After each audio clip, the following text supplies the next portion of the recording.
这是我见过最可怕的母亲，竟然为自己女儿吃了17年给狗吃的药，造成女儿下身瘫痪、气喘、糖尿病多种疾病。可怕的是，女儿对此却毫不知情。直到这天，女儿在妈妈带回的袋子里发现了一瓶写着妈妈名字的绿色药品。也就在这天晚上，妈妈给她的药里面居然增加了这个绿色的小胶囊。她疑惑地问妈妈：“这不是你的药吗？”妈妈说：“宝贝，一定是你看错了。”第二天，女儿为了证实自己是否真的看错了，她用自己发明的工具取下了那瓶绿色胶囊，可结果却让自己不寒而栗。瓶子表面已经贴上了自己的名字，但当她小心撕开表面的标签时，原本的名字已经被母亲撕掉。看到这儿，女儿的心中不免有了一阵后怕。一起生活了这么多年的母亲，为什么要给自己吃这种药？晚上，女儿假装吃了胶囊，等母亲走后又吐了出来。她想知道这究竟是什么东西。她悄悄下楼，打开了电脑，输入了药品的名字，可结果电脑居然没有网络。她不知道的是，此时的母亲就在不远处静静地看着她。第二天，女儿趁着母亲在楼下的空档，拨通了药店的电话，可对方一下子就喊出了母亲的名字，吓得女儿赶紧挂断电话。可她不想放弃这个机会，于是她随即拨通了一个陌生人的号码，请求他帮忙查一下曲高薪这种药究竟是干什么的。对方告诉她，曲高薪是一种治疗心脏病的药品。听到此，女儿松了一口气，可忽然又想到一件事，连忙问道：“药品是什么颜色的？”对方告诉她是红色的。女儿看着眼前的胶囊，心中恐惧地想着，那这绿色的到底是什么？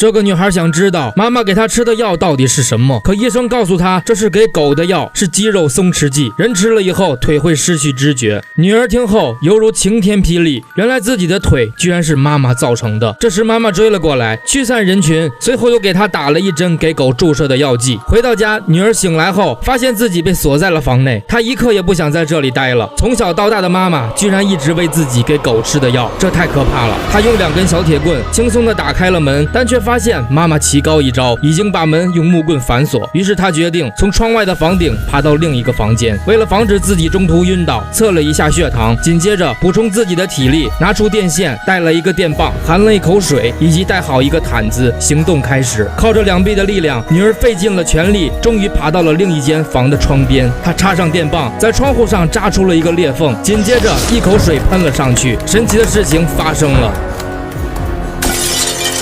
随后，女儿将带来的毯子铺在了床边，防止自己被扎伤，顺利进入了房内。终于来到了楼梯边的女儿，不用想，这辅助的电梯也被断了电。看到这儿，干脆一不做二不休，直接扔下轮椅，自己也滚了下去。她知道时间紧迫，没时间喊疼。出了门的女儿一路狂奔，这时看到了对面开来的一辆邮政车，她求救着，向快递员说明了一切。可就在这时，妈妈回来了，她向快递员解释说，女儿有病在身，吃药吃出了幻觉。可快递员智商也不低，坚持要去警局再说。但就在他转身放松的时候，一支针管扎进了他的脖子。这个变态的母亲不仅为女儿吃了17年给狗的药，居然还把一个无辜的快递员给杀害了。醒来的女儿发现自己已经被关进了地下室，她发现了自己的入学通知书，原来是被妈妈藏了起来。紧接着又看到了自己小时候的照片，果然自己不是天生的残疾，小的时候居然还会跑呢。可还没等她惊讶完，更加离奇的事情发生了，她居然不是母亲亲生的，是当年被偷出来的。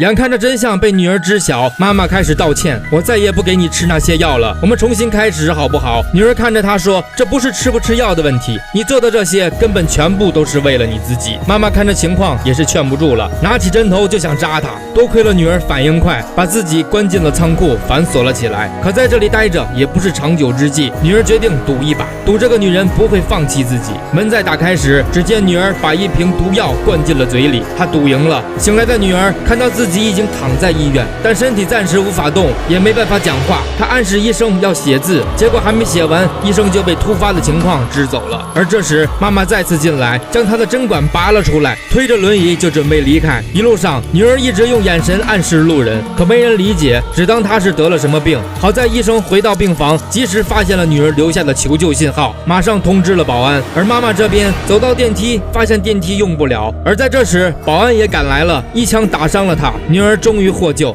10年后，女儿坐着轮椅来看望妈妈，此时的她身体还是没有恢复，只能拄着拐走几步。女儿来到妈妈的窗边，给她讲着自己的生活，还有一些生活的趣事。但画面一转，只见女儿从嘴里吐出了3粒那个绿色的小胶囊，口中说着：“妈妈，我爱你，现在请你张开嘴。”其实，在我们的生活中，虽不至于像影片中的妈妈一样，但有些话，我想你一定听过。我这么做不都是为了你好？我吃的盐比你吃的饭还多，你得听我的。种种的话语，又何尝不是想要控制？影片虽然是虚构的，但这也让我们应该反思自己，对待孩子的教育上，是否要改进自己的思想方式。我是小龟，我们下期见。